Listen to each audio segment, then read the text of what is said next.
Hi hello అండి, welcome to kitchen corner. ఈరోజు recipe వచ్చేసి అరటి బజ్జీ. ఈ అరటి బజ్జీ చేయటానికి మనకు కావలసినవి శనగపిండి, ఓమా, ఉప్పు, కారం, అల్లం వెల్లుల్లి పేస్టు ఇవి ఉంటే చాలండి. ఇవి ఈజీగా చేసుకోవచ్చు. ముందుగా అరటికాయని తీసుకొని దాని పై చెక్కు తీసేసుకోవాలి. మన దగ్గర ఉన్న చెక్కు తీసి దాంతో తీసేసుకోవాలి. తీసేసుకున్న తర్వాత మనకి ఇష్టం వచ్చిన షేప్లో స్లైసెస్ కట్ చేసుకోవాలి. నేనైతే ఇలా పొడవుగా కట్ చేశాను. మీకు ఇష్టం ఉంటే సన్నగా చిప్స్ స్లైసర్స్తో కూడా చేసుకోవచ్చు. ఈ అరటి బజ్జీ టేస్ట్ బాగుంటుంది.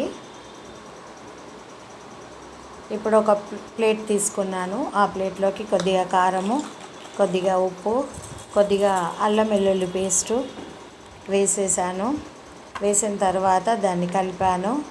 కలిపిన తర్వాత ముందుగా తరిగిన అరటికాయ ముక్కలకు ఈ కారం పేస్టును పట్టించాను. అరటికాయ ముక్కలు తరగంగానే వాటర్లో నానేసుకోవాలి, లేకుంటే అవి నల్లగా మారిపోతాయి. సో ఇప్పుడు దీనికి కొంచెం నేను కారం అప్లై చేస్తున్నాను. ఎందుకే కారం అప్లై చేసిన తర్వాత కొద్దిగా ఒక గిన్నెలోకి బేసిన్ తీసుకున్నాను. బేసిన్ తీసుకున్న తర్వాత దాంట్లోకి కొద్దిగా ఉప్పు వేసాను, కారం వేసాను. ఇది ఫస్ట్ ఓమా తీసుకున్నాను, ఓమా వేస్తున్నాను. ఓమా వేసిన తర్వాత కారం వేసుకోవాలి. కారం వేసుకున్న తర్వాత ఉప్పు వేసుకోవాలి. ఉప్పు వేసుకున్న తర్వాత అల్లం వెల్లుల్లి పేస్ట్ కూడా వేసుకోవాలండి. అల్లం వెల్లుల్లి పేస్ట్ వేసుకున్న తర్వాత కొద్దిగా సోడా కూడా వేసుకోవాలి. చిటికెడు సోడా వేస్తే చాలా మంచిది. సో ఇప్పుడు సోడా వేసాను. సోడా వేసిన తర్వాత కొద్దిగా కొత్తిమీర వేసాను. కొత్తిమీర ఆప్షనల్, మనకి ఇష్టం ఉంటే వేసుకోవచ్చు, లేకుంటే లేదు. దీంట్లోకి కొద్దిగా వాటర్ చేర్చుకున్నాను. వాటర్ చేర్చుకొని మన బజ్జీల పిండి మాదిరిగా బాగా తడిపేసుకున్నాను.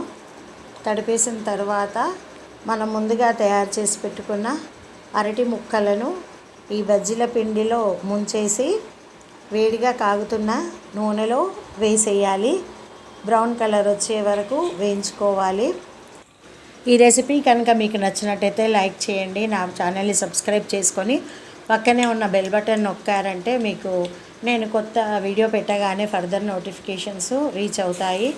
ఈ అరటికాయ బజ్జీ ఈవినింగ్ స్నాక్ లాగా చాలా బాగుంటుంది. ఇంటికి పిల్లలు రాగానే వేడివేడిగా తయారు చేసి ఇచ్చారనుకోండి, పిల్లలు చాలా ఇష్టంగా కూడా తింటారు. వర్షం పడుతుంటే ఇంకా బాగుంటుంది ఈ అరటి బజ్జీలు తింటే. Thank you for watching.